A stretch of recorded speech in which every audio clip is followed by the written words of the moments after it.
Welcome, fans. We are here. We are back with the new show in LA. I'm here today, this afternoon, with some very special guests that will be coming through. Part of the LA Clippers reporter pool. It is your boy TPJ. As always, you can find me on Twitter at RealTPJ. Make sure you follow us as well on Twitter at HNB Media TV. Also, make sure you check out youtube.com/slick, where HNB Media now has new podcasts being programmed, including our new show called Who Got Game, starring Baron Davis and Jason Zone Fisher. But as always, this is the new show in LA where we talk Clippers basketball, all things Clippers. Basically, we're now headed into the second half of the season. The Clippers are still in a very, very good place. But I personally feel as though they have a lot of moves to make and they have some additions that they need to make to their roster. I think that they made a mistake when they gambled on Luke Kennard. I think that was a very, very bad gamble. And I think even though he's shown to play a little bit better as we've come back from the All-Star game, and I'm sorry, not the All-Star game, but as we move toward the All-Star game, I'm still not sold on that addition. Also, Lou Williams, there are rumors about him potentially being traded. He says that he's not going anywhere, that the Clippers are his last stop. So we'll see what happens with that, as well as there are rumors about all kind of guys flying around. Andre Drummond is potentially out on the market. Blake Griffin was rumored to potentially sign as a destination to Clippers, but we all knew that wasn't going to happen after they compared the man to Martin Luther King, Malcolm X, and Eric Gandhi damn near. Put it on a Titron, had this man sign a 5-year deal, and then traded him in January to the Pistons. Cold move by the Clippers, but we're here. We're talking Clippers basketball. I'm going to bring in my first guest, reporter Nick Hamilton for the LA Clippers, as well as he reports on the Los Angeles Clippers. The LA Clippers, LA Sparks, the LA Lakers. He probably does damn near the Dodgers. I believe he does the Dodgers. I believe he does the LA Galaxy. I believe he does the LA Rams, and he probably damn near does the Chargers. Bring in veteran reporter Nick Hamilton. Welcome to the show. How you doing today, Nick? Hey, man, I'm doing well, man. It's always good to talk to you, man, especially after the All-Star break. Yeah, thank you. I appreciate it. Haven't seen you too much, this year in terms of the reporter pool, but also I'm a new dad, so I've been adjusting to that new dad life as well. So some nights I just choose to just stay at home rather than go to the games. But I will be there on Thursday, aka tomorrow, for Clippers versus Warriors. I get to see Steph Curry. Hopefully he performs well, because for some reason, even though Steph Curry has been my favorite player, he does not perform well in games that I specifically go to cover when they play the Clippers, including those 2 playoff games where he played abysmal in both of those, and including the one in which Kevin Durant dropped 50 points on Patrick Beverley's head. So, Nick, how you feeling today? What are your thoughts on what you've been seeing so far from the LA Clippers? Kind of give us your thoughts. What's been going on? How you feeling about the Clippers this year? Well, first of all, man, thank you again for having me on. Maybe Steph Curry needs a little body armor. Maybe that'll help his game out a little bit. Yeah. But I think when you look at the LA Clippers, I mean, they had an interesting first half of the season. I know it was ups and downs because of the injuries due to Paul George, who was a significant injury. Fortunately, it didn't require surgery or have him out for the remainder of the first half. So I thought that was promising. But I agree with you in the intro when you said about Luke Kennard. I thought that was a gamble that did not pay out and has not paid out as of yet. And I'm going to also go a step further and say I've not been a fan of Ivica Zubac, because I think he's been ridiculously inconsistent when it comes to a big man of his caliber that is supposed to showcase the skill set that everybody anticipated him having. So I think, and that's why we're seeing problems with the pick and roll between Lou Williams and Zubac, because of the chemistry, the rhythm, the timing isn't always there. It's not on the shoulders of Lou Williams. It more lies on the shoulders of Zubac, and that's what happens when you allow a guy like Montrezl Harrell to walk across the hall and join a team that's already loaded, and now you lose something in that. So, I know a lot of people are talking about, Kawhi and PG, which are essential, and as well as Pat Beverley, which are essential to this Clippers team. But also, too, other guys have to start to step up and get involved. I want to see more from Nick Batum. I want to see more from Serge Ibaka, especially on the block and by the basket. I would love to see more from Terrence Mann. I think Terrence Mann, if you give him some more minutes, he's definitely going to eat those minutes up like Pac-Man pellets, and he's going to produce, some dividends for you. I like Amir Coffey. I think Coffey is going to do some damage. I know his sister is now in town with the LA Sparks, So that should be interesting just to see, brother and sister in the same city. But I like this. I like what Ty Lue was trying to do. I know he's trying to establish his own culture outside of Doc Rivers. And I think he's done a pretty exceptional job with that, as far as really listening to the players, being able to respond to the players and what their needs are, and trying to fill those needs. But I know everybody's talking about Andre Drummond and, his potential buyout. Is he going to go to the Nets or the Lakers? But if I'm the Los Angeles Clippers and I can have room to add a big man like Andre Drummond, excuse me. If I'm able to add a big man like him, I would try to seek out accommodations if I could. I don't know the numbers exactly of how that's going to work. But if I can get into the mix, at least I would damn sure try.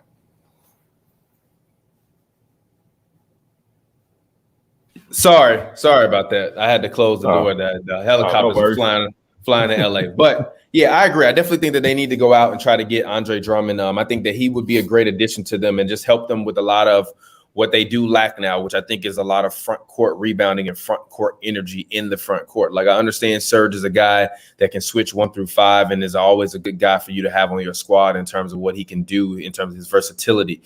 But I still think that on any given night, they can be out rebounded, which was also a problem for them last year. When you speak about Ivica Zubac, I think the mistake that they made this year was benching him. I would have much rather them have tried to go out with a larger lineup of maybe Ibaka at the 4 and Zubac at the 5, and you just play Zubac less minutes than you played him before, than to bring him off the bench. He's not really a bench player to me. He has to start the game in order for him to be active and get energy. And I think that's the reason why you see so much inconsistency from him, is because he's essentially asked to come off of the bench and play like he used to play when he was a starter. But he's a guy that usually started the game from the tip, literally from the tip, running up and down with energy, with pace. And then Trez would come off of the bench, give him some energy, keep the energy and pace in the game. And then he would be allowed to kind of play in minutes and spots. I think now he's only playing in minutes and spots. So in certain games, when the matchup favors him, he's going to get a little bit of a run in because he can just kind of instantly take off. Versus before, in those games, he would have time to gradually build up. And usually by the fourth quarter, he wouldn't play because he would have gotten his 20 to 25 minutes in the first 3 quarters of the game. This year, he's getting his minutes they're like 18, 16 minutes a game, and they're all over the place and they're spotty. So I think that's why he's been very inconsistent. So I wouldn't be upset if they traded him. I think he's a guy that probably will become a better player if he's moved and goes somewhere else. I think Patrick Beverly this year, I love Pat Bev. He's from the South Side. I'm from the South Side of Chicago. But I think it might be time for them to try to move on and actually find a more viable option at point guard as it pertains to someone that can actually score the basketball, make plays on the perimeter, and be someone that can bail you out. Like, he's not a bailout type of point guard, which is basically the same thing that I was saying that the Milwaukee Bucks didn't have once they gave away Malcolm Brogdon, and let him essentially walk and go to Indiana. You had Eric Bledsoe, who's an all-NBA level defender, solid passer, not a good shooter, not good in the mid-range. And then essentially you give that guy all of the responsibility of being the guy that can bail you out in moments where you need to be bailed out, when the plays break down and when Giannis can't get a bucket. Well, the same thing is with Patrick Beverly. The only difference is Pat Bev shoots 30-40% from the from 3-point line, as well as, in the 40s from the field goal percentage. But Pat Bev is not a volume shooter, so he's only going to shoot 5-6 times a game. So yeah, he's shooting 40% because he might make 4 of 6 threes or 4 of 7 threes, but he's not going to be a guy that will be like a Drew Holiday, where if Giannis can't make a shot, or Chris Middleton that can't make a shot, or they make some adjustments, go a little bit of zone, Drew Holiday will be a guy that will take the ball and say F it and put up a 3-pointer or drive to the rim, or even just take a shot where you're like, why did you do that? But Eric Bledsoe would take shots where you would say, why did you do that? Because we don't have faith that you can make that play. And I think Patrick Beverly takes shots, and they're not, why did you do that shots? They're just, we need more volume from that position. Otherwise, they're just going to sit on PG and Kawhi. And I've been hanging around Baron Davis a lot. And Baron Davis, he loves to talk basketball. But obviously, because Baron Davis is an NBA player and a former NBA player, former NBA superstar, all-NBA player, NBA All-Star, he's a guy that's going to talk to me about the game from a different perspective.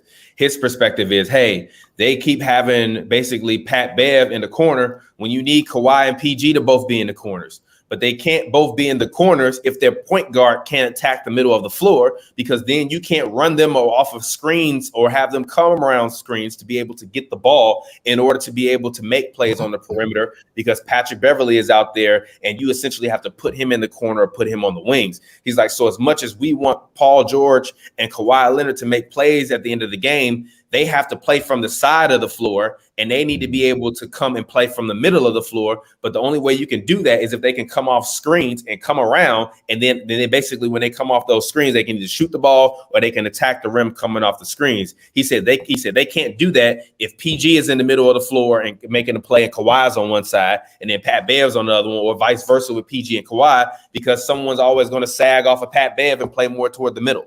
So with him saying that, I was like, damn, that really makes a lot of basketball sense. And from that perspective, I think that they do need to make a change at point guard. What do you think about that? Well, far be it for me to disagree with an NBA. I mean, you can disagree with BD. BD says some stuff sometimes. I'm like, I don't agree. We got some more content coming where I'm like, BD, you're wilding. But so I don't agree with everything he says. But what do you think specifically about that point? I think he has a point with that, but also too, let's insert this into the equation as well.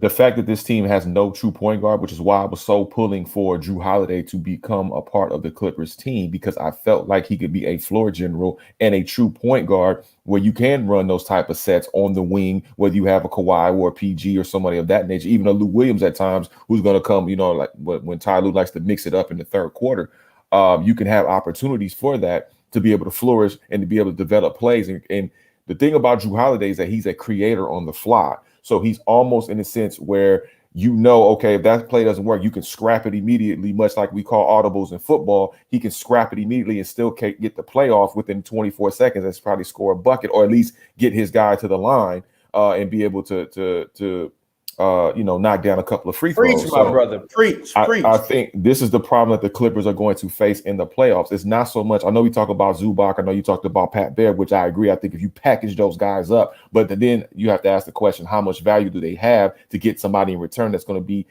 more valuable than what they've already seen? So I think that's I want to talk about that after this as well, in terms of what they could potentially do on the trade market. You can continue, though. I do want to talk about that next. But I think also, too, the lack of them having a true point guard can definitely kick them in the behind in the playoffs, especially if they try to go deep into the playoffs in the Western Conference, because you got 4 quality teams, including them, that's going to be battling it out with Utah, Phoenix, the Lakers, and the Clippers. And then also, let's not forget the Denver Nuggets as well, if they start to get hot, because this is a very shortened season in a sense where if you go on a 4 or 5 game losing skid in the second half, man, you could slide right on down to the 8th, 9th seed in the playoffs and have to play into those play-in games.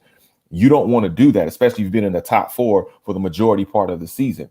If Denver gets hot, let's say Phoenix slides or the Lakers slide, because we don't know what they're going to do. The Clippers have to make sure they start to win games, and especially winning games on the road is going to be essential for them now that they're out of the bubble and being able to play in their respective arena and then being able to go on the road. So my question mark still remains, and you talk about the trade deadline, are the Clippers going to be able to get a true point guard, or at least a serviceable point guard that's going to meet the needs of them and be able to galvanize this team and be able to have guys like Kawhi and PG and Lou Will and guys like that to be able to run off those screens? Because if they can't, man, it's second round and that's it. Yep. So we got reporter Cam Buford joining us right now live via telephone. Cam, what are your thoughts so far on the Clippers team and the Clippers offense this year? Do you think they need to make a move at point guard? I know you've been an advocate of this for years. Come on, it's funny. Literally it's funny years. It's funny. I hear Nick say this. Yeah, that's been my feedback for many of the reasons that Nick expressed. They don't have. I think it's Paul George, Kawhi Leonard worked too hard to get shots into the games, and that's going to hurt them come to playoff time. We saw it just happen against Milwaukee, against Boston, who we expect to be playoff teams, how late in the games they can't get shots. It works for 42 minutes. It worked for 44 minutes, but late in games they have trouble scoring. And I think those guys work too hard. A defense can kind of key on those two, and without a point guard, just to get the guys in flow. I think more so.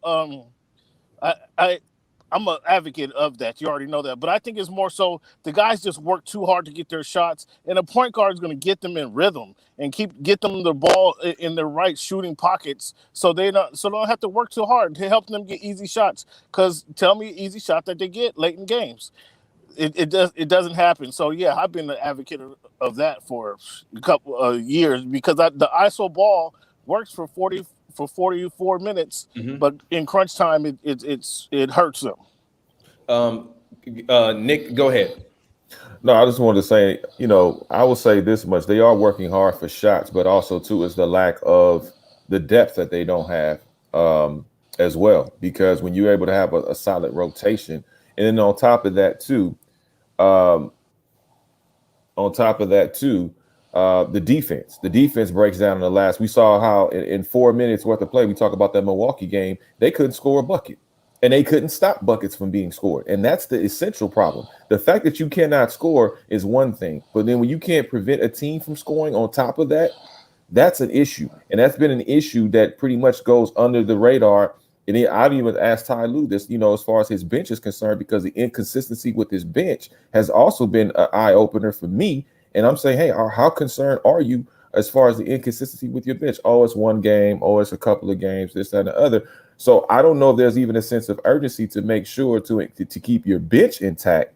I know Cameron talked about just, preparing, PG and Kawhi for shots.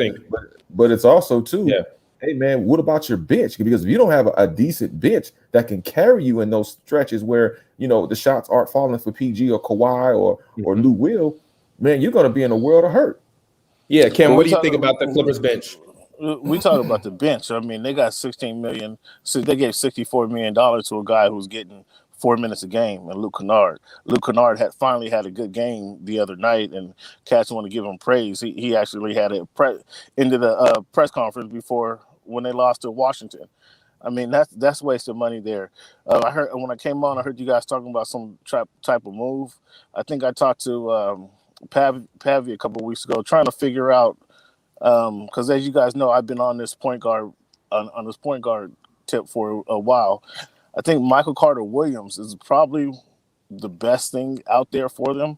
Outside of they can't get DJ Augustine, they getting Rondo. They can get Rondo, but I don't know. Michael Carter Williams. That's like, come on, Cam. Michael Carter Williams is supposed to be a solution for who? Listen. If that's the best they can do, then leave it as is. Listen. They need size. Pat gets cooked every time a quick guard comes in the game. Pat gets cooked, or whoever gets cooked, whoever you want to blame it on. If they try to do a swing and don't want to focus on one person having the ball, who's that guy on defense? Because Pat is not locking anybody down on defense. Nick, you just touched on it. The defense is under the radar is a problem. Whether that's inconsistency, whether that's lack of defense. I like T-Man, but T-Man ain't really a point guard. And Luke and Coach Ty Lue said that he's not focused on trying to make him T-Man. But is he? I like Terrence Mann as well. But do you think he's like? There's a difference between. They have to be ready to play in the playoffs, though. And play against essentially we have in the West about 4 teams that can legitimately contend for a championship this year. I think the Nuggets, regardless of what anyone wants to say, Jokic can still in any given series be the best player on the floor, and Jamal Murray can randomly get hot for 4 games and be the second best player on the floor. I think the Clippers are a championship contender. I think the Lakers are a championship contender. And I said this last night, and I know y'all gonna be like, hell no. But I think the Suns are still a contender coming out of the West because of the fact that you have Chris Paul and Devin Booker can get hot. And DeAndre Ayton is still a guy that on any given night can give you 15 and 15. And I think with COVID, and I talked about this with Pavi, he was like, hell no, is any given time a random player could catch COVID and be out for 3, 4, 5 days. So the Suns could randomly catch somebody on a bad week. And we could be looking at them in the conference finals randomly against a team like the Nuggets or against a team like the Clippers. And then it's a pick 'em. Until the Clippers do it this year, I don't believe in them. What are your thoughts? I'm not going to say I don't believe in them. Go ahead, Nick. No, I'll just say this. I think the Suns are a situation where you have to pay attention to them, especially this year. And props goes out to Monty Williams as well as Chris Paul. I think Chris Paul should be in the MVP conversation more than he has because of what he's been able to do with that team. You see the difference between last season's Suns and this season's Suns. And that's a testament to Chris Paul and his leadership being the floor general that he is. So I'm not taking the Suns completely out of the equation, but do I consider them a championship-esque type of team? No. The same way I don't consider the Los Angeles Clippers a championship-esque type of team, not based upon what I've seen in the last couple of years. Now, the Los Angeles Lakers, if they can get it together and Anthony Davis gets healthy, they maybe add Andre Drummond if they're able to pull that off. Yes, absolutely. I think they're definitely they'll be back in the number one spot at some point. You definitely have to consider the Denver Nuggets at least get to the Western Conference Finals, as well as the Utah Jazz if they can pull it together. Now, I'm not sold on the Utah Jazz. I think they're a great regular season team, but I think they're shakier than the California earthquake when it comes to the playoffs and going deep into the playoffs. So I think I think they're really essentially. There are possibly 2, maybe 3 teams that you could consider a championship-esque type of team, depending on, like you said, with COVID, because we saw what happened with Joel Embiid and Ben Simmons during the All-Star break. So now they may be missing some time in the second half of the season because of the protocols of health and safety that the NBA has installed. So, yeah, you're right. You never know what happens, unfortunately, when it comes to COVID protocol. But getting back to Cam's original point and your point as well, I think Michael Carter-Williams is definitely not the answer. The hyphen is not the answer. I think the better answer would possibly Cam, be. You want to retort? You want to quickly retort? Well, I'll say this much really quick. Absolutely. Let him go. Okay, go ahead. I'll say this really quick. I'll wrap up. I think also, too, I think the better chance you may have is getting Rajon Rondo, which we all was hoping that he would stay in L.A. and just walk across the hall. And then not only do you have a leader in the locker room, but you have a type of general leader on the floor that can balance everything out. I know DJ Augustine is a very long shot, but again, throw your name in the hat and see what happens. It's a gamble. Yeah. I think you guys forgot one big name, Kyle Lowry. So I was going to mention they want to get rid of Kyle Lowry. I think they really want to move him if possible. And I think honestly, if they want Terrence Mann, Zubac, and a first round, take them because that's Kyle Lowry. For Kyle Lowry, yes, for Kyle Lowry. Kyle Lowry instantly makes the Clippers a champion of a 100% true contender because he is a guy that in any given series can give you 20 and 10 if you need him to. Even though this is the first year he's in the All-Star in a while, Cam. He's not playing an All-Star in a while. He's not playing no defense. No, number one, he's not playing no better defense. He's not playing no better defense than Pat Beverly. He can't play better offense than Pat Bev. Better offense don't matter. He can. I'm not worried about I think we spend too much time worried about Patrick Beverly's offense. I'm sorry about his defense and who he's going to defend. I'm worried about offense. This team does not have a point guard that can create on offense. That's very true. That is very hell with the defense. We have 2 top 10 defenders. Allegedly, they're not top 10 no more, bro. They're not top 10. I disagree with that. Well, Kawhi not still a top 10 defender. When have we seen it, bro? We see every point guard come in here and give the Clips 30 and 40 points a game. What are you talking about? The point guard. Get a new point guard. The guy plays 20 minutes a game, Patrick Beverly. Come on. And it's done absolutely. Kyle Lowry not going to help? Inconsistent. No, I didn't. Kyle Lowry, he will help that. I was going to throw that because they're looking. I wouldn't trade for Kyle Lowry though. Because, I would in a heartbeat. Because the Toronto Raptors or the Orlando Raptors are looking to give him this golden parachute package, the sweetheart deal, just to get him, help him out, and do a thank you for your career that you've given us, and put him in the situation that he wants to be in. That I was going to mention that, but you beat me to it. This isn't a good spot, though. You think Kyle Lowry playing for the Clippers wouldn't be a good spot? I didn't say that. I said they're looking to give him a parachute package to thank him for the career he's had for them. And in terms of what do you mean, like just throwing him a big bag? Is that what you're saying? No, like a Kobe Bryant type deal, or what are you saying? No, he's on his. I think this is last year of his contract. Next year he's a unrestricted free agent. So the Toronto Raptors want to let him go to a team who's going to contend for a title this year. And so, therefore, I wouldn't trade for him. I try to work that deal. I wouldn't trade for him because, in other words, they don't have anything. Toronto, they don't have the Clippers. Whatever they give to him isn't going to change Toronto's season. So I was going to say that. Well, Toronto's season is pretty much written in the books now. I would say this. They're trying to give him that. They're trying to give him that package just to say thank you for your career with us. Yeah, but the Clippers instantly literally you have Toronto West. I'm not arguing Kyle Lowry not coming. No, but I'm saying that no. This is what I'm saying, Cam. I'm not arguing against you. I'm not saying you're arguing against him. I'm saying if you're the Raptors, sending him to the Clippers sends him to a place where he can be happy and feel he has a. So if I'm them, you don't have to face him four times a year. Agree. Taking Terrence Mann and Ivica Zubac, to me, those are both good assets. I think Chris Boucher is still really, really good for the Raptors. I think he's a guy that maybe might be their potential sixth man off the bench. You still have Siakam. You can pair him with Zubac in the front court. You saw how Siakam and Gasol worked out over the previous years. I think Terrence Mann could instantly come in and probably become their starting two guard of the future, because I think Norman Powell is in a situation where he's still good, but he's not the future. So if I'm the Raptors, I don't think that's a bad deal, especially if you can get some some picks from the Clippers.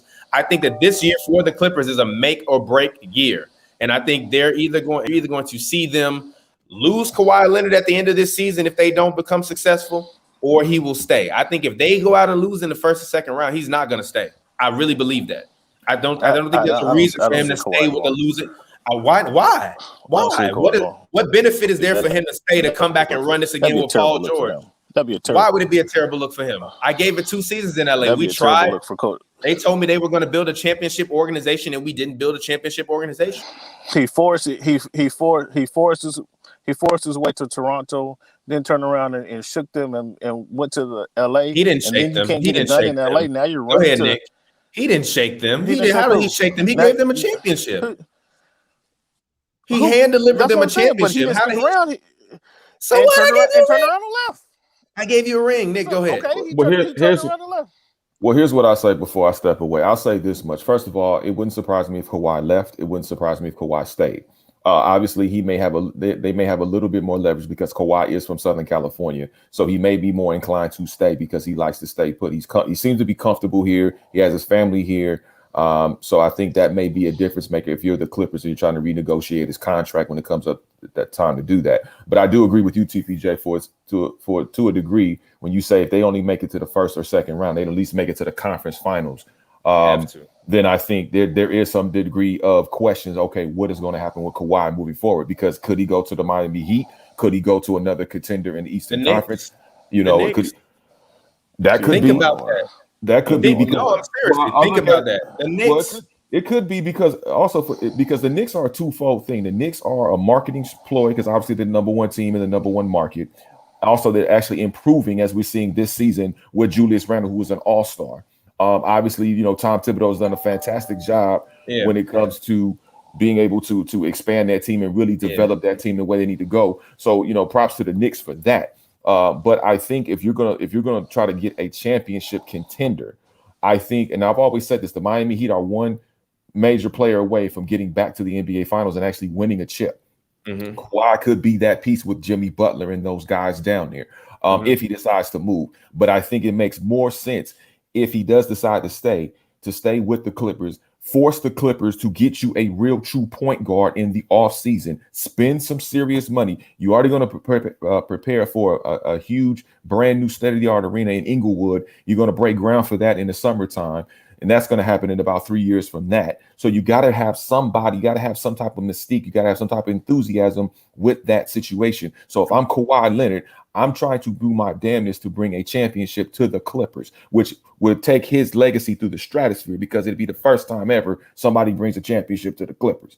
But I think when you also look at this team, there's a lot of question marks, more so than answers when it comes to where is this team going to go and what are you going to do? I know you spoke earlier about Lou Williams, and as far as Lou saying he should stay, and I think Lou should stay. I think Lou is a vital piece. However, if you can get a much better piece for Lou Will, then I think you have to entertain that offer. And don't be mistaken. The Clippers are entertaining a lot more offers than they're leading on, I'm sure. Lawrence Frank is an incredibly intelligent guy. I think they have a great front office staff. They've been doing their due diligence as far as their homework is concerned. So these guys know exactly what it takes to make sure they can stay competitive with the team in purple and gold across the hall, not only from a advertisement standpoint, but from a basketball standpoint as well. So it's going to be very interesting to see what this team does in the second half of the season. I know they play at home on Thursday against the Warriors, and then they go on a nice little road trip, which is going to be very interesting to see. Can Paul George recover that opportunities that he afforded himself when it comes to scoring, along with Kawhi Leonard, and those guys were actually winning games and really dominating games. If they can do that, then I think their second half, they may be able to move up a notch in the standings when it's all said and done. Cool. All right. Thank you, Nick. I know you said you got a bounce, you got a boogie, so I appreciate you for joining. Go ahead, talk to the people, let them know where they can find you at. Hey, man, well, thanks a lot, man. I appreciate talking to you and Cam as well. Thank you for having me on, man. You can follow me on Instagram as well as Facebook at Nick Hamilton LA. You can also follow me on Twitter at Nick Hamilton 213. And also you can check me out on YouTube at youtube.com/NX Experience TV. Catch everything you need to know. All righty. Thank you, Nick. We appreciate you. Thank you, bro. So let's go ahead. Cam, are you still there with us? Still got some more time to chat with Pavi, or you got to bounce? I'm here. All righty. Cool. Pavi, welcome to the program. Welcome to the new show in LA. Thank you for joining me remotely via the Pavverbs Cave, or the Vibe Cave, the Cave of Vibes. Thank you for joining us from the Cave of Vibes. Pavi, we've been talking about this Clippers roster, what we think about the Clippers and what their potential could be as they move toward the second half of the season. What are your thoughts on the roster, on the point guard? Cam is throwing out some potential solutions, as well as Nick, maybe DJ Augustine, Michael Carter-Williams. I say Kyle Lowry is the best bet for them to be able to immediately stay in contention and and essentially allow themselves not only keep Kyle Lowry happy, but also make the Raptors happy by potentially trading away a guy like Ivica Zubac and Terrence Mann and maybe a pick or two to the Raptors. What are your thoughts? The issue with that is the Clippers don't really have that many picks because they traded them all for Paul George. So I don't think they have any real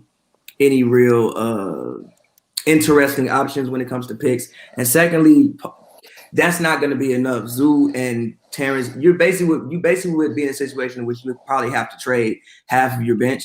Like you would probably have to trade Marcus Morris, Patrick Beverly, I think, and then you could do a Terrence Mann and also like a Zubac, because Lowry is getting paid $31 million. And then I guess the good part about that for the Clippers would be, let's say, Lowry's getting paid $31 million.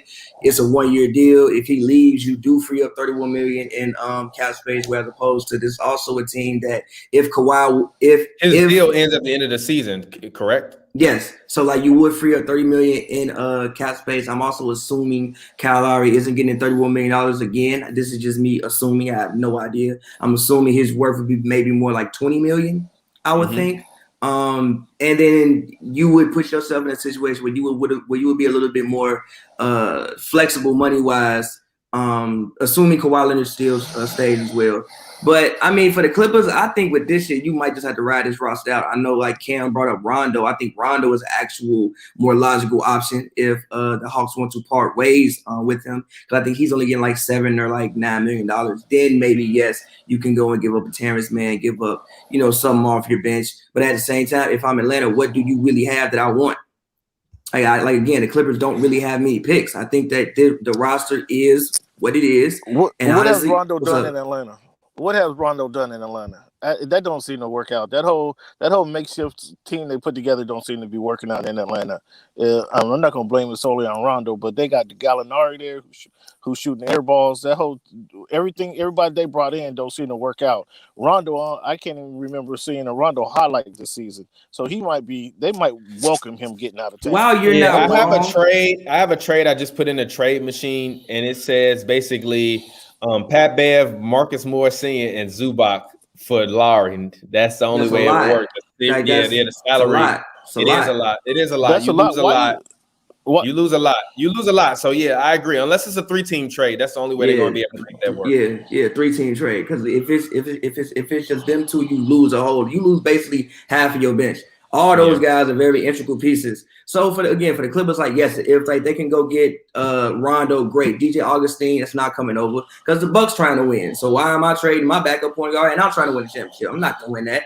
I just signed Giannis. I want to make him happy, or Giannis goes and asks for a trade. And when these stars ask for trades, you kind of gotta give it to him these days. So again, I think this especially Clippers team, exactly. So again, I think this Clippers team might just be what it is this season, and you have to just ride it out. But again, I'm not somebody who thinks the Clippers have a bad roster. I think they have a better constructed roster than what they had last year. Their defense at times still worries me. Now that which is like I don't understand why they can't be a better defensive team. I just really don't get it.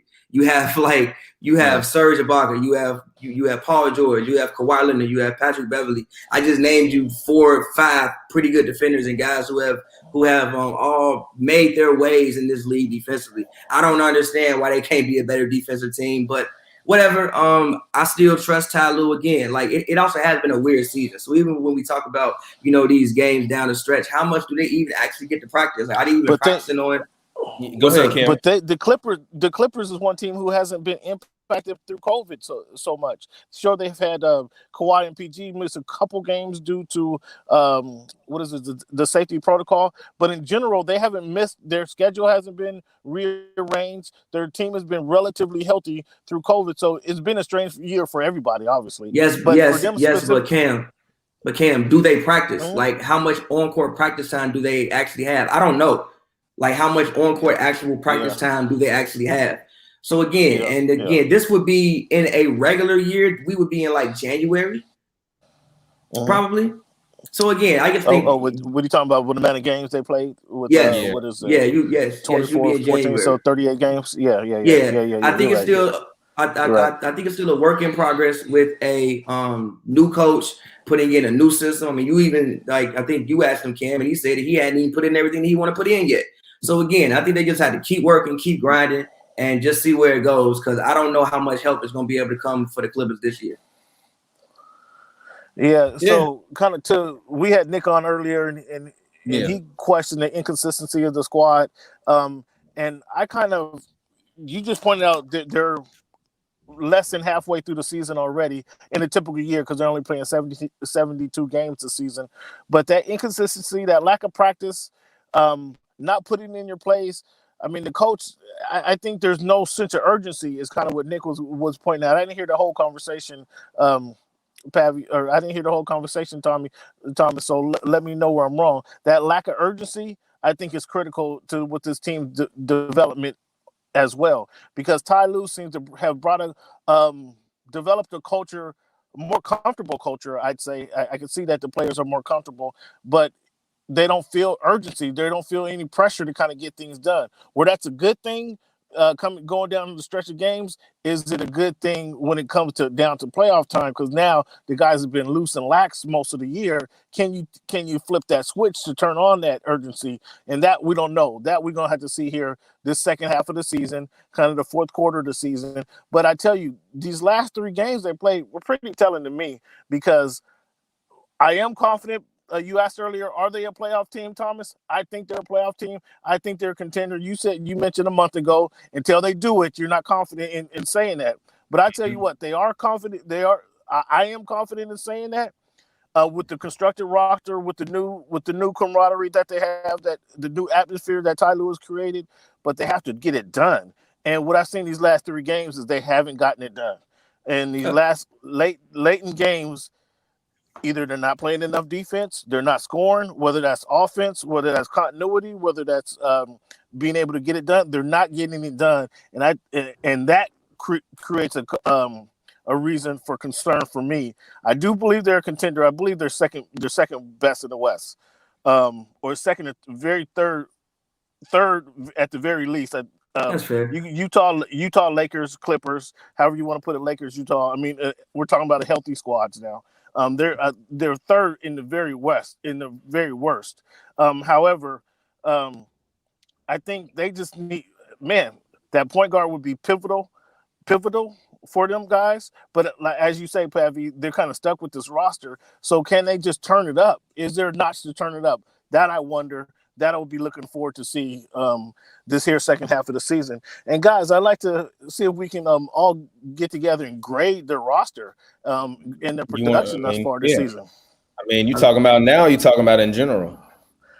Well, I'm ready to go now. If you guys, all right, yeah. I mean, who do you want? I mean, go ahead. Start listing players. I mean, we can start listing off grades. I have no problem. If I could just say one thing real quick about go ahead. Feel free, Pappy. Urgency point. The new show in LA. You can say whatever you want to say. If we talking about urgency with the way they lost last year, if they don't feel like they need to get it done, then what? Ain't no point guard, ain't no nothing gonna change that, that's bro. True. Like that's they very, gotta. That's very true. That's on them. You can't put that. What's up?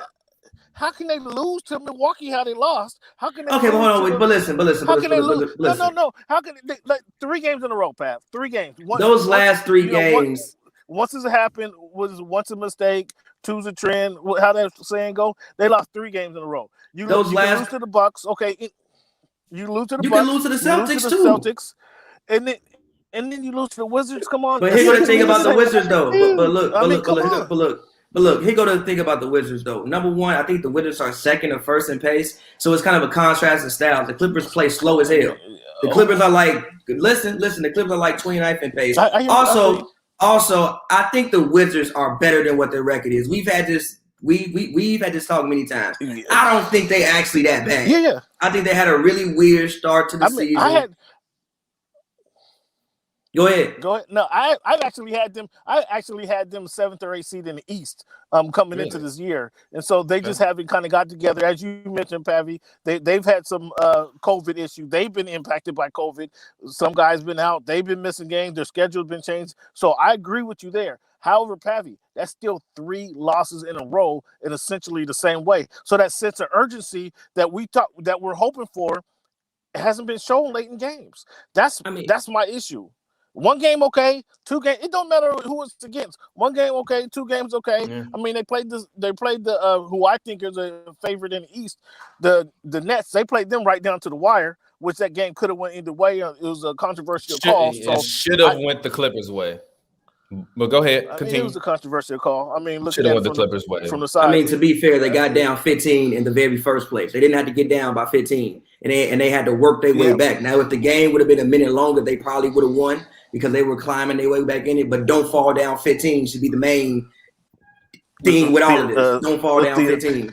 Right. But so to my point, Thomas, that they're able to compete with these championship caliber teams. They competed with the Nets in that situation. But just that lack of urgency, I'm with you, Pavi. If last season didn't do it, this season should. But I'm concerned. I give you another reason I'm concerned is because Paul George. How many times have we heard in a press conference? That's on me. We got to speed it up. That's on me. We didn't make the right.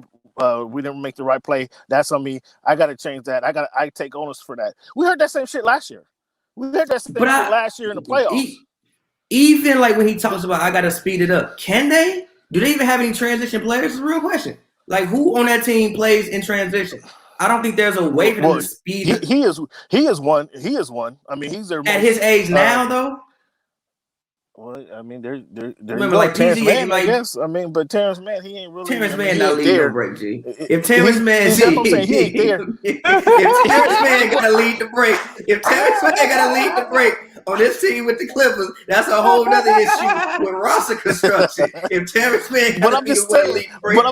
But when you say can they speed it up? I mean, you ask who else is out there. I'm just throwing out names. Who's out there? Like he's a young smart guy. Who else is out there to do that? And he's the first who come to mind. Luke Kennard ain't doing it. Marcus Morris ain't doing it. Lou Will. I mean, maybe if he got the right defender on him, he can cross him up and shake him and get to the hoop. Yeah, but he crossed a couple. He crossed a couple cats up. If he'll set some cats up. If it's a 2-on-1 or a 3-on-1. 2-on-2, he'll cross some cats up and get to the hole. Lou Will can still do that. Can he do it enough? Is to your point is a question here. So, I mean, I want to go down and start grading. You got a response to this though. He just said no Kawhi and PG in the last 2 games though. Can we really judge them fairly based off of that? They were swapping out people. They were. Can they? I mean, this is a comment from the fan. We have to. You? I mean, we have to. I mean, we have to judge them because obviously this is going to be the same constructive roster going into the playoffs. So, are they going to miss multiple games in a row? We'd hope not, but times has shown that they are missing these games, right? So, cool, understood. They are showing that. Yeah, so let's go ahead. Let's grade these guys, and then let's do the last topic where I want to talk about Lakers and Clippers if they potentially meet. But let's go ahead and grade these players. Go ahead, Cam. Start listing them off. Let's give them all grades. Nick Batum. What you guys give Nick Batum? I give Nick Batum a B plus. If we're talking about the first 2 months of the season, I give him an A. But in the last month or so, since he has a baby, unfortunately, put it that way, he hasn't been what he was prior to. I don't know if that's sleep. Thomas, you could tell, is that rest? That was the guy performing when he has his baby? Probably. What is that? It's probably rest. I mean, also it's probably just guys be swapping in and out, so his role changes night to night depending on what they want from him. I can agree with but I think a lot of it is rest, though. I'm not gonna lie. The first couple months, even now, my daughter wake up at 6 o'clock in the morning sometime and be like, "Yo, I'm up." And whoever up just got to get up. It don't matter what time practice you around, none of that. It's time to get when the baby wake up. It ain't nothing else you can do about it. So that might be. I personally would give Nick Batum B minus. Wow, Pabby. Well, I would say B. I think name a. I would say better pickup. Name a better free agent pickup all season than Nick Batum for anybody. Chris Paul. That technically was a free agent pickup. That was technically a trade. Technically a trade. Nick Batum been the best. Nick Batum has been the best free agent. That's a statement, though, Cam. Nick Batum has been the best free agent this year. Okay, tell me. That's a statement. Jeremy Grant is up there, man. Jeremy Grant. Come on. For Detroit, what is Detroit doing? What's the record, bro? He been balling. Look up their record. Look up the record. You trying to tell me Nick Batum got as much responsibility as Jeremy Grant? You tweaking, Cam. What? I feel you. As far as like Nick Batum coming in here impacting the Clippers has. If you want to say Jeremy Grant's impact to the Pistons has been what Nick Batum is, tell me their record. Where are they? Are they in the playoffs right now? Do you count re-signs or no? Do you count re-signs or no? Do you count re-signs or no? I was counting free agents. You looking at He's not better than Gordon Hayward, G. He's not better than Gordon Hayward. He's not better than Gordon Hayward. You on that? You tripping? Okay, you tripping. And low key, he ain't been better than D'Lo this year. Okay, so you. Oh, okay, he be okay. Well, okay, he be okay. See that. I can't agree with. Yeah. I can't agree with. That. Y'all overrating. Like a B minus is not bad. That's not. I said a B. No, we not.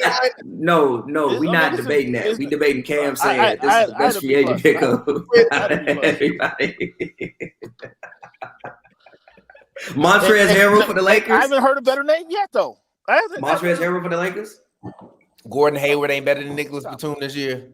Come on, I think Trez ain't been better than Batum. I give you Gordon Hayward. No, I'm not. Trez ain't been better than that man this year, Cam. Nah, bro. You lying. You're lying. You're sitting here. You're lying to the people. You're on the new show in LA, lying to the people. Cam. I don't think so. I'm in news creating content and letting these people know what's going down. If they're not watching the Clippers and Nick Batum, they should have been watching Nick Batum. So I'm gonna go on to Patrick Beverly. I give Patrick a C. I give him a C. I give him a D this year. His 3-point shooting has been he's shooting over 40%. So you got to give him his 3-point shooting is keeping him above water. Thomas, he's averaging over 40%, 41% if I remember correctly. I'm personally going to give Patrick Beverly. I'm going to give him a D this year because I needed him to come back and be able to step inside the 3-point line. Or I'm serious. When guys, literally, he is a decent, solid threat from 3-point line.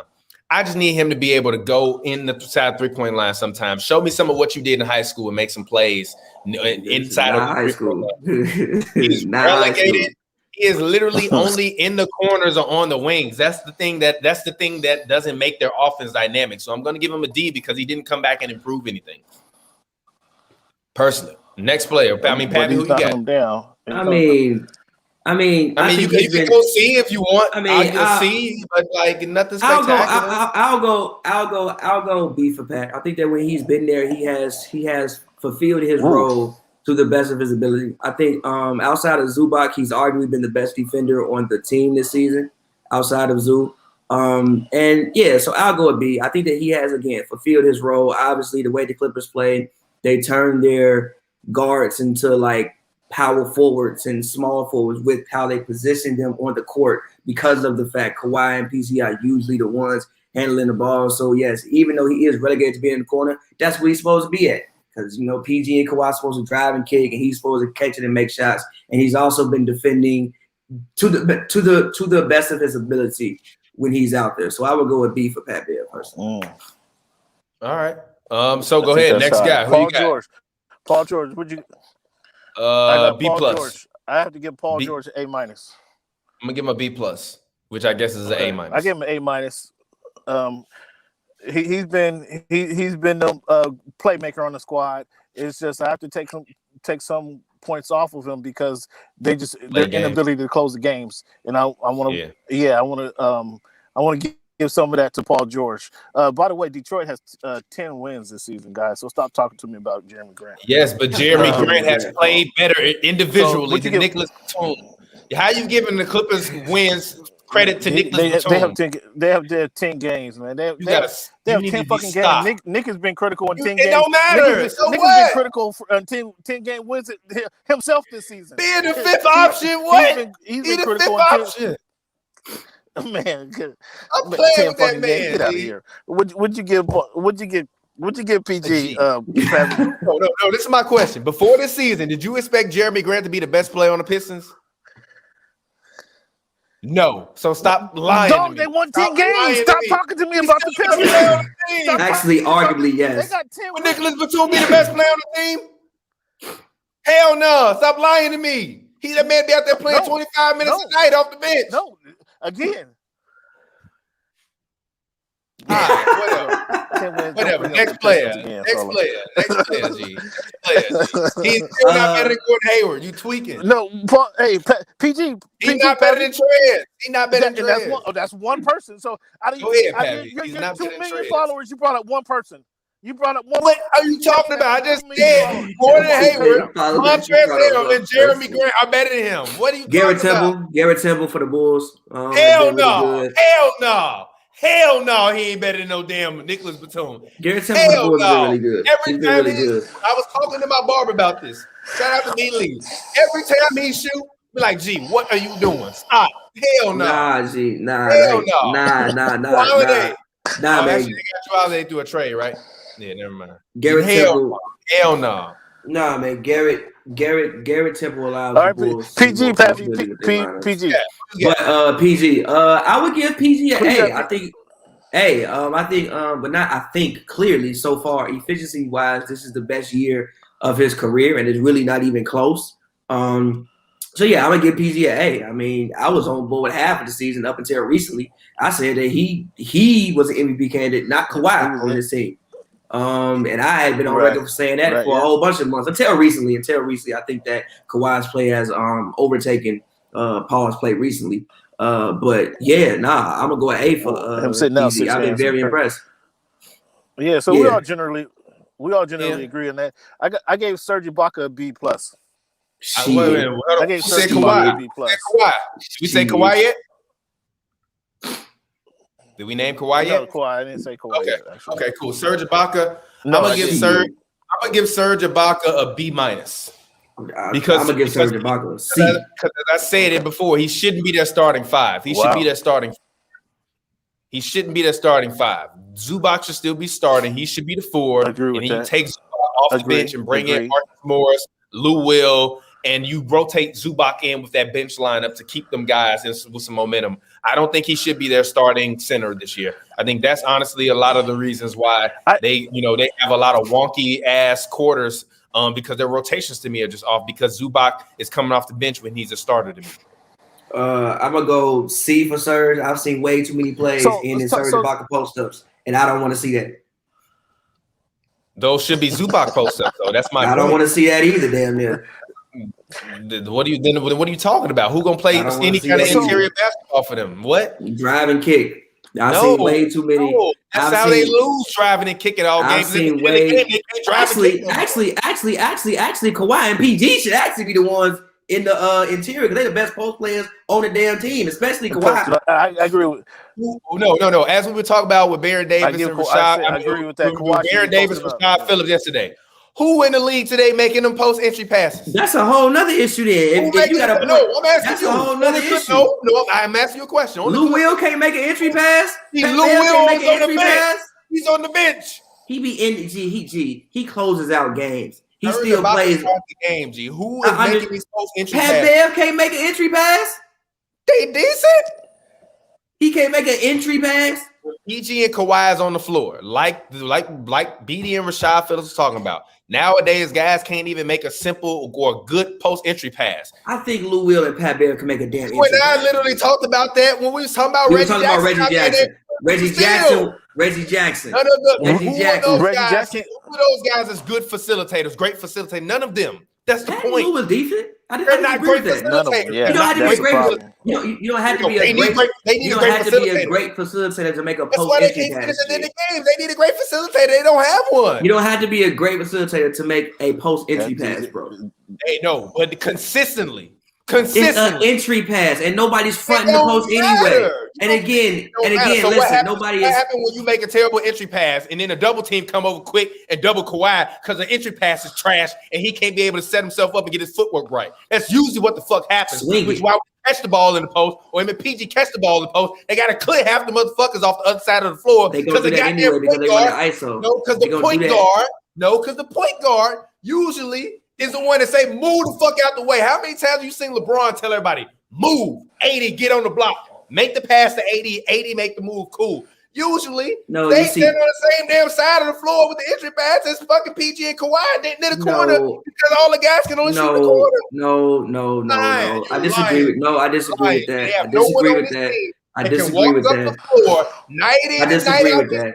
I disagree with that. Move out the way. I'm finna set this play. Get on the block in the right position. I'm gonna make you this entry pass, and they not gonna double you because I'm in the right position. I disagree with that. Now, again, I don't think they have anybody that can do it to the level of like a Chris Paul or like a Kyle Lowry, but I think they can do a point guard by committee type of thing. I just don't agree with that.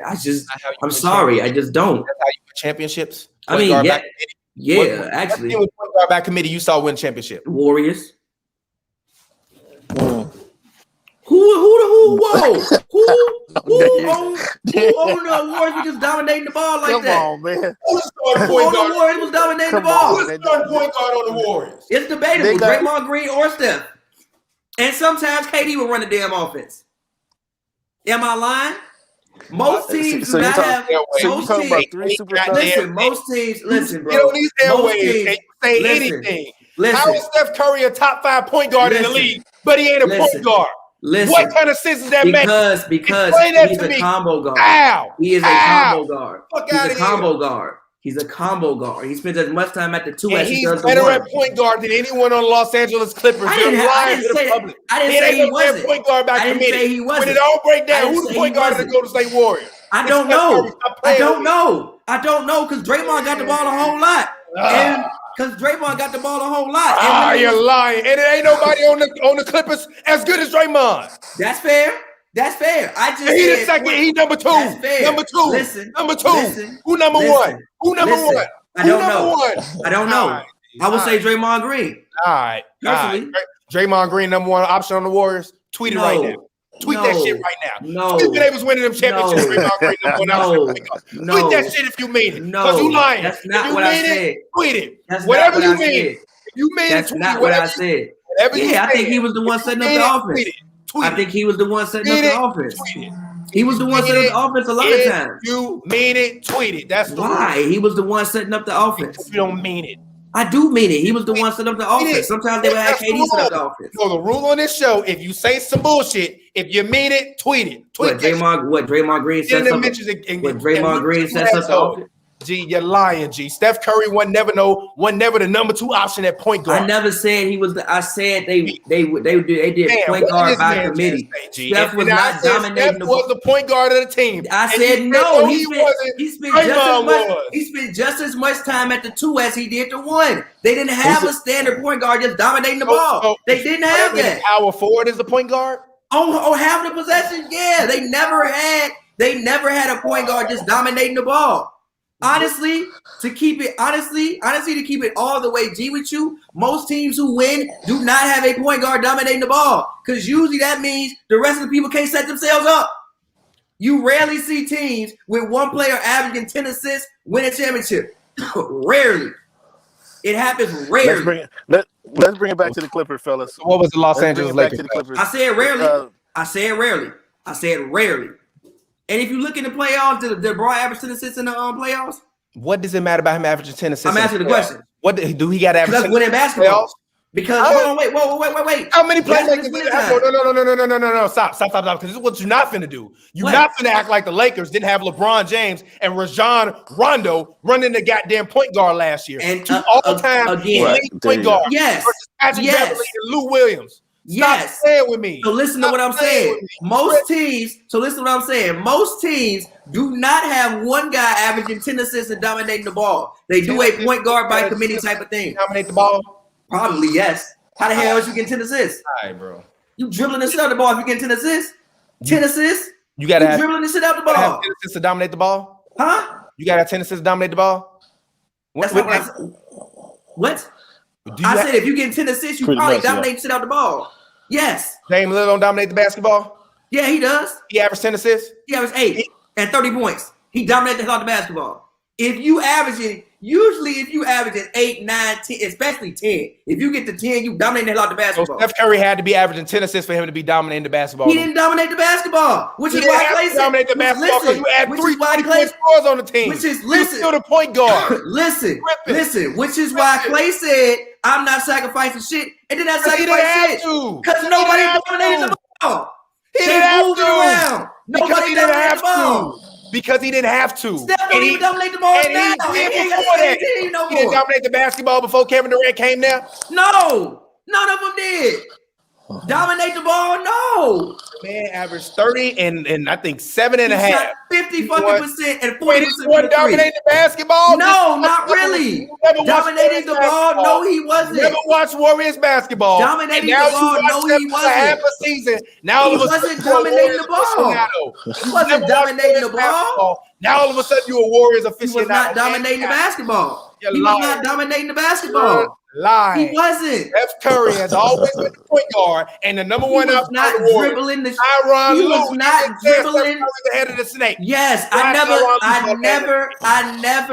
never disagree with that. My sole point is they were a point guard by committee. They did not have that man out there dribbling the damn ball for 20 seconds on the damn shot clock. That never happened. All-star point guards the Clippers got. That's fair. That part is fair. That part is fair, but I said they can still do a point guard by committee. I am not a person under the belief that they have nobody on the team that can set up an offense. Lou Will been in the league 14, 15 years. That man can't run a set. Pat Bev been in the league 10 years. How many championships he won? How many conference finals he been to? How many championships he won? That's fair. How many good Any of them guys? Any of them guys? They've been on beside. Actually, hold on. Pat Bev has been to a conference final before with the Rockets. He has been to one before with the Rockets. He was. He was. Yep. He was dominating. No, Harden was. Was he on the bench starting that year? He was starting. No, he was starting. Of course not. He was starting. My hope, and guess who was dominating the ball? A point guard. Harden. A motherfucking point guard. A motherfucking point guard. So that's my whole point. They don't have guys that are viable options at the point guard and valuable when it comes down and they need a play to be made. I don't want to hear none of that. None of these guys are great passers. None of these guys. None of them are great passers. But I am not going to subscribe to the fact team got great passes on it. But listen, every championship team though got some great passes on it. You got some pretty good ones, yeah. Some pretty good ones for sure. Every team got at least one great pass. For sure. That's fair.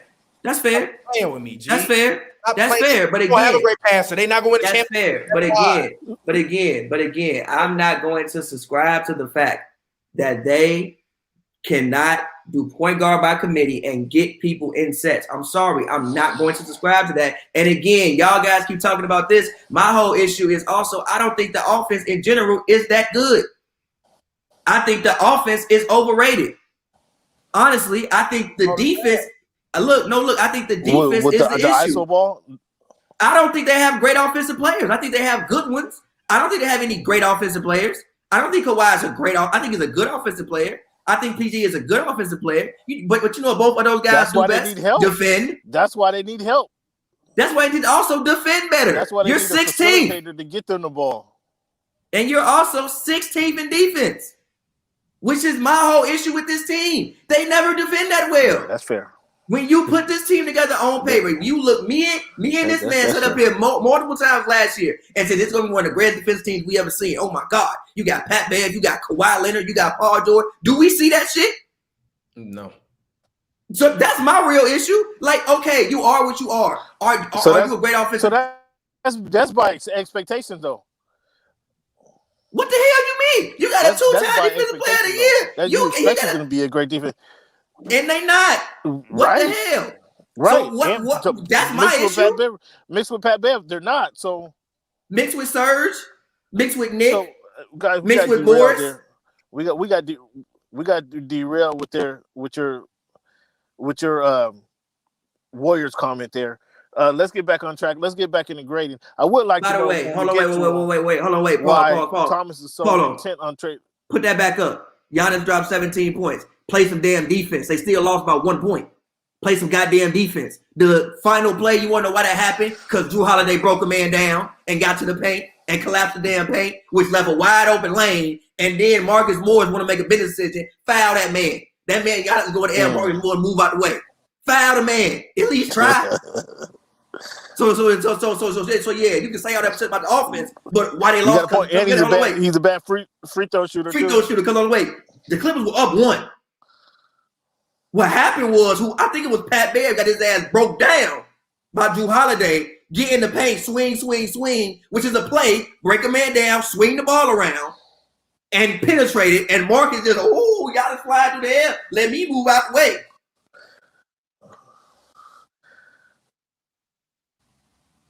You want me? That would have been they were down 1 with 4 minutes to go. Pappy. Let's get to Kawhi and then let's go ahead and let's go ahead and finish this grade. What do you grade Kawhi? A. I give him a A minus. I got Kawhi with the A minus. I got him with an A minus. He has to be perfect. I want to give I give Zubac a B. I give Zoo a B. I give Zoo a B. Trading Zubac. I'm not intent on trading Zubac. They just need a point guard. So if why are you so intent on trading that man? Because I think he's the one that has the most value on their bench. If you trade him, then you need a big. Huh? If you trade him, then you need a big. I would much rather have a point guard than a big. If that point guard can't guard nobody, it don't even matter, G. I mean, I think if that point guard can't guard nobody, it don't even matter, G. It depends on who the point guard. If that point guard is Kyle Lowry, I don't care. You got to give up so much to get Kyle Lowry, bro. They need to try to find a way to do a 3-team trade and get that man. I'm serious. I'm not joking. I think he is the missing piece for this team. I think that there are no other point guards that are available on the market that can sign or they can trade or whatever that will make them valuable. And they need a great passer. They will not win a championship without a great passer. I don't care what you or what anybody says. We can argue about Steph Curry being the number 1 option as a passer, and he was still averaging 30 points, still giving you 7 assists, 6.5 assists. With you telling me that it doesn't matter. He's not a great passer. He's good. 6.5 assists, yeah. He's good. I really don't want to talk to you no more, G. He's good. I don't want to talk to you no more. So he's good. Whatever y'all got to say, I don't want to talk to you no more, G. He is good. I literally don't want to talk to you no more. Man, I think about like Rondo. Just saying. He's good, though. He's really good, though. He's really good. Right. So will the Clippers top of the Lakers this season? I think Rondo should be available. Yeah, Rondo, that's something that I think is actually a viable option. That depends on I don't know why the hell they didn't sign Rondo in the first damn place in the offseason. But that's a whole nother conversation for a whole nother day. He wanted more money. They're trying to. I think they were trying to penny pinch Rondo. Yeah, but what do you think? I think they were trying to penny pinch Rondo, and they did that hurdle. I mean, I think the Clippers could have toppled the Lakers last season. I think that they built that their comes team down literally to health. Yes, but also I think they built their team literally to play the Lakers and to beat the Lakers. They just forgot the fact that you got to play the Lakers to beat them. Yeah. So I mean, yeah, I think they could. I don't think they can beat the Lakers, especially if Anthony Davis is healthy. Yeah. As currently constructed, I think LeBron will be able to night in and night out execute them. And I think if they don't have another mind on the floor that's from a point guard standpoint to be able to execute and get them easy buckets, I think they'll fall into the same traps that they fell in last year. I don't think Tyronn Lue is exponentially better than Doc Rivers. I just think he's giving them a little bit more of what they want, but we still see the same issues. As Doc said, he was sitting there right there on the sidelines with me. So last year, where I was very confident, not really that confident. I think we'll see. And I think when we get there and we cross that point, we'll get there, cross that point. But until I see it, I don't believe it in terms of the Clippers this year. Actually, I changed my mind about that. No, they can't. But I just think that they can because I just don't think they're going to defend consistently enough. And again, they always got problems with guards. This year, the Lakers actually have a guard that can score, and Dennis Schroeder. And make plays. Solid passer, not a great passer, but he's a solid passer. Yeah, but he's more if the Clippers had Schroeder, then I wouldn't complain because so then Pat, even though he Pat can't even handle Schroeder? Huh? I don't know. Schroeder gonna get his. Pat can't handle Schroeder, guys. Schroeder's gonna always get his though. He's gonna get his though. He's gonna always get his because he's gonna shoot 16 times a game. Facts. So regardless, he'll still give you 12 to 18 because and also Lou or Reggie gonna always somehow end up on the court. He do your back cuts and whatever. Yeah. Yeah, but also Lou or Reggie is gonna somehow end up on the court too. So even if for real, but even if Pat Bev do play 20 minutes of great defense, if fucking Schroeder played 30 and he played against Lou and Reggie for 10 of them, that might be 20 points. Yep. It literally might be 20 points. That was the issue with the playoffs. I'm like, bro, why the hell are you putting Reggie and then G? Last year they playing against Luka. They had Reggie, Lou, and Trez on the same side of the court. What are you doing? I don't know. On the play when Luka hit the game winner, Reggie got switched out. There were several mistakes. It's bad roster construction. I think if the Clippers don't win a championship this year, we have to actually start pointing the finger at the front office and stop acting like the front office in the first place. Keep it. Let's keep it all the way funky. The things that we complaining about, they not the coach's fault. They not really the coach's fault. They the people who put the team together. You signed them in and put them in here. Yeah, true. Cam, what do you think? Let's go ahead and get your final thoughts. What do you think about the Clippers? Bro, you think they're at the top of the Lakers? Cam? I have them in the top three in the West. Can you hear me? I can hear you. I can hear you. Can you hear tap? I can hear you. Can you? Yes. Yes. As I mentioned, I got. Go ahead. No, go ahead. Talk. I got them in the top three of the West I'm talking. I got them at top 3 in the West at very worst. Can they beat the Lakers? That's yet to be determined. A healthy Laker team, I think, has an advantage, obviously, with LeBron and AD. LeBron breaking the squad down. AD he's going to kill Ibaka and Zubac, unfortunately. So can they do that? They're going to have to get superior play from Paul George and Kawhi Leonard. I haven't seen that consistency there. So, unfortunately, you put the screws to me. I'm gonna have to say no right now. All right, cool. So let's go ahead. Any final thoughts, guys? Any final thoughts as we move into the second half of the season? What are your thoughts on this Clippers team, the organization? Pavi, I'll let you go ahead and start it off. I mean, again, I know everybody be talking about a point guard, and yes, I feel everybody. I understand. I get it. I want that. I think all the concerns are valid, but my main thing, which I've been saying for 2 years, is I have never seen this team play the level of defense that I assumed they would play beforehand. Now, granted, maybe that could be obviously, Kawhi and PG, they're in their 30s now. It may be harder for them to guard down. They're probably better guarding wings and up. And then you look at the guard defense. I mean, Pat Bev, even though he's tough and tenacious, he's still like 5'10", 5'11". So if you got a guard that's like 6'3", 6'4", they're just shooting over them. And then they also have Lou and Reggie and guys like that. But again, this team needs to somehow, like 16th in defense, not going to cut it. Usually most teams that win are top 10 in both. Currently, they're 3rd in offense and 16th in defense. I think the offense is overrated in general. They had Marcus Morris shooting like 50%. Kawhi was shooting like 44% from 3. PG shooting 44%. But now if Nick Batum shooting 45, now if all this Pat shooting 42, now if all this continues, then amazingly. But I don't think in a 7-game series, I'm really going to expect these people to shoot like that consistently. But I would think that that defense would be something that they can hang their hat on. And I don't think I've seen that from this team too many times this season or last season. All right, cool. Cam, what are your final thoughts on the Clippers this year and what you're seeing from them? I think it's crazy that for last hour we talked about the Clippers needing a point guard, guys, and I've been talking about this for the last 2 years. Both of you know that. What can they do? Will they make a move? Obviously, if they do make a move, they need a point guard more than anything else, just to get the guys easy shots.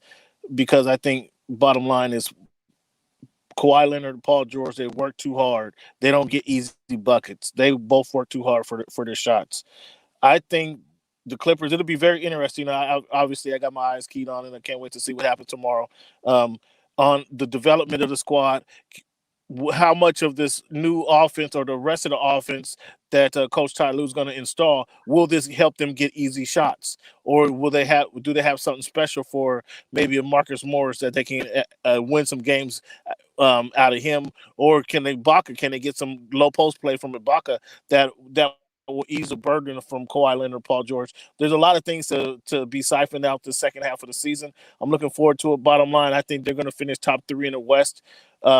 Either way it goes. And bottom line, I do have Clippers Nets finals prediction as of this moment. If I could say one thing to the easy shots point, is this just the way that they want to play? Like, I think Kawhi and PG just might be heavy ISO players. Is this just the way that they want to play? No. No, is it? Yes, it is. Because but it's not. But this is not the way they're successful. Go ahead. Sorry, Cam. But this is the way they want to play. Ty Lue did say they want to play this swing ball, this ball movement offense into the last 6 minutes of the game, where you give it to your stars. Give it to your stars, Kawhi Leonard, Paul George, and let them ISO. Let your stars win the game for you. That is the way they want to play. Will that work in the playoffs? I disagree. I think they need a point guard for all the reasons we talked about for the last hour. All righty, Cam. Thank you for joining me. To answer your question. Yeah, go ahead, Cam. Get your plug in. Talk to people. Let them know where they can find you at. Thanks for having me, guys. Cam Buford, Voice of the Fans on YouTube. Voice of Fans on Instagram. What's Good in Sport on Twitter. Hit me up. I love talking to these cats. We got basketball, NFL action all year long. Make sure you hit us up and talk to us. That's once again Cam Buford on Voice of the Fans on YouTube, Voice of Fans on Instagram, What's Good in Sport on Twitter. Appreciate you guys. Thanks for having me. No worries. And I'm going to start trying to do this every Wednesday at 11 a.m. So, Cam, if you're free, feel free to hop on and talk with me every week. I want to start getting back into the swing of things, talking Clippers. But anyways, fans, I appreciate all of you guys for checking out the new show in LA.